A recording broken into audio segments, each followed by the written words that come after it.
Eu abro as portas do meu coração, te dou livre acesso, Senhor. Eu abro as portas do meu coração, te dou livre acesso. Como foi dito aqui, meu nome é Mário Jorge, e assim, com muita alegria, muita satisfação, estou aqui nessa noite para juntos meditarmos na palavra de Deus. Foi muito difícil a nossa vida chegar até aqui, mas enfim, entre mortos e feridos, salvaram-se todos. Nós chegamos aqui, ok? Eu faço parte do grupo de oração Ovelha de Jesus, já há mais ou menos uns 19 anos, que faço parte lá dessa comunidade de São José Operário. Faço parte também do ministério que anunciamos a boa nova do Senhor através da música. Anunciamos, somos nossos irmãos que estão tocando aqui, faço parte do Profetas da Paz. Talvez muitos aqui já devem ter ouvido falar desse ministério. E deixei por último, não é o mais importante, nem o menos importante. Por esses dias estou como núcleo estadual do Ministério de Música e Artes, ok? O tema da pregação de hoje, irmãos, queria que vocês lessem comigo. Qual é o tema da pregação de hoje? Lerem comigo. Embaixo, o que está escrito?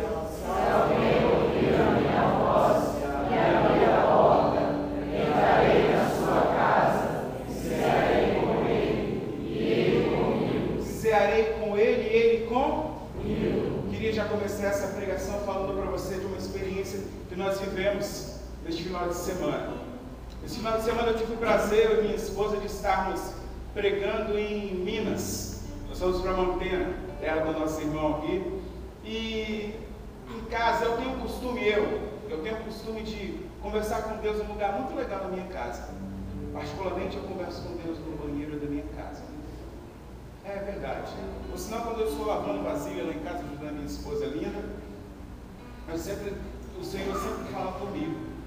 E agora, no sábado, agora o Senhor não fugiu a regra. Eu estava em casa e ele falava comigo assim: Mário Jorge, meu filho, ele me chama carinhosamente de meu filho. Na casa que vocês forem ficar neste final de semana, vocês vão fazer uma oração mais profunda.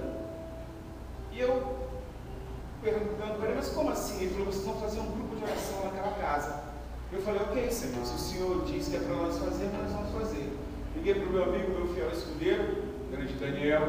Dei ligada para o Daniel e falei: Daniel, é o seguinte, leva seu violão, que eu vou levar as minhas gaitas, vou levar meu bambitozinho, meu pandeirinho. Nós vamos fazer um grupo de oração naquela casa que nós vamos estar nessa noite. E ali, quando chegamos naquela casa, irmãos, comecei a conversar com a senhora, o nome dela é Dona Luzia, que Deus abençoe sempre, sempre, sempre. E começamos a conversar, num bate-papo informal. Daqui a pouco ela disse para mim o seguinte: eu fiz a pergunta para ela, não queria calar. E falei para ela assim: Dona Luzia, nós estamos aqui conversando, conversa vai, conversa bem, conversa vai, conversa bem. Onde está o esposo da senhora? Ela falou numa pedrada só: já foi. Eu entendi aquele já foi que ela disse para mim, tudo bem? Eu entendi aquele já foi que ela disse para mim, que ele tinha falecido. E ali eu continuei conversando com ela, e quando ela menos esperou, eu já olhei para os meninos que foram comigo, a minha esposa, eu olhei para o Daniel e para a minha amiga, que está ali, a Ana Cláudia, e disse assim: agora vocês entenderam por que era nessa casa que nós tínhamos que estar nessa noite, nesse final de semana, para nós fazermos uma oração mais profunda. E ali eu comecei a entender que os planos de Deus verdadeiramente, como nós falamos, não se arrepende daquilo que nós queremos fazer. E ali Daniel já chamou o violão e começamos a tocar e fazer um momento de oração ali. Já meditamos num salmo e fomos louvando. O que tem a ver isso com a pregação? Você vai entender. E ali fomos louvando, bem dizendo: o Senhor, Ele estamos juntos. Daqui a pouco aquela senhora, quando nós fazíamos alguns louvores, ela também não ficou para trás e fez um louvor.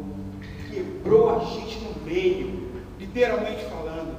E ela disse bem assim: Senhor, eu quero te agradecer pela oportunidade que o Senhor me deu de acolher aqui na minha casa esses meus irmãos que aqui chegaram. Mas o Senhor que sabe de todas as coisas, bem sabes há quanto tempo eu estava esperando uma visita dessa aqui. Sabe quantos meses tinha que o esposo dela tinha morrido? Só 2 meses, irmãos.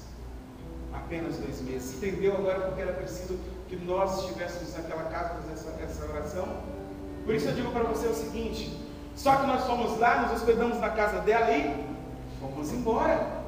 Não estamos lá. Eu estou em Minas agora? Não tenho plano da bilocação. Tadinho de mim, falta muito, muito.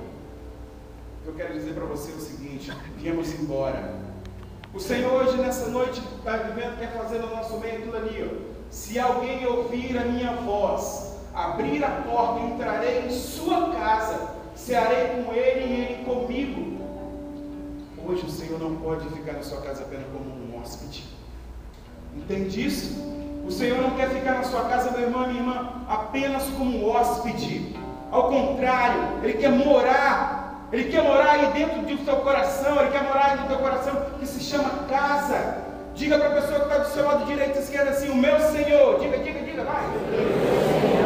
O meu Senhor quer morar, quer habitar, e não apenas hospedar, na sua casa. Pega a palavra de Deus aí comigo agora, irmãos. Pega a palavra de Deus aí comigo agora.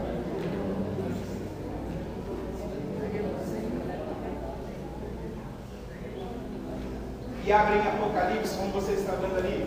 Apocalipse 3, 14, 20.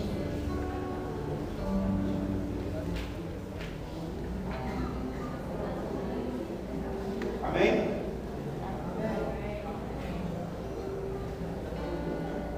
Diz bem assim. Vamos juntos? Apocalipse 3, 14, 20. Ao anjo, vamos juntos? Ao anjo da igreja de Laodiceia,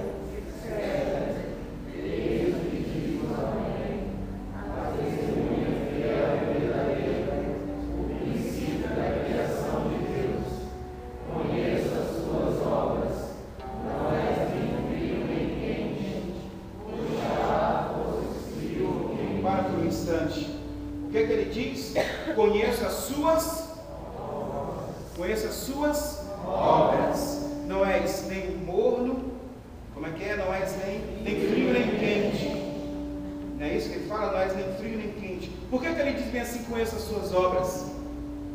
Essa é a carta mais pesada que Deus exorta a igreja de Laodiceia.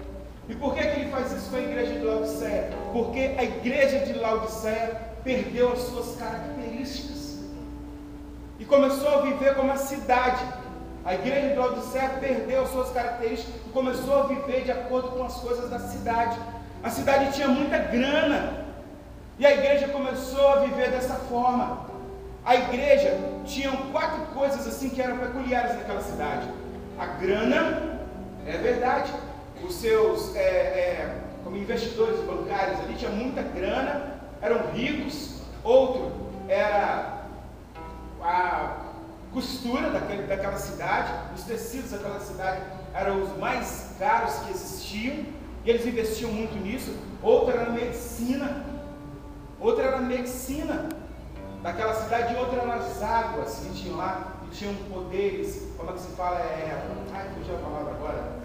Tinha os poderes curadores. Uma hora a água era quente, outra hora tinha outros lugares que a água eram geladas, e essas águas que tinham ali, eles investiam muito naquela cidade, e a igreja começou a inebriar-se nesses caminhos também, e tirar a visão de Deus, começaram a perder o foco de Deus. Então o Senhor fez pesado, investiu pesado, exortou pesado, chamou a atenção deles para valer, porque eles perderam o foco. Eles perderam o foco. O Senhor fez isso por maldade? Não. O Senhor não fez isso por maldade. Mas eles precisavam se decidir, irmãos. Eles precisavam se decidir se eles iriam voltar a ter as características de Deus ou daquela cidade que era tão rica. Quais são as características que vocês têm? Não respondam por aí. Será que você vive uma coisa aqui dentro desse grupo de oração que pega fogo, segundo todo mundo informa, Simone? Aqui dentro só e lá fora não? Está na hora de nós começarmos a nos despirmos de nós mesmos e nos revestirmos de Deus.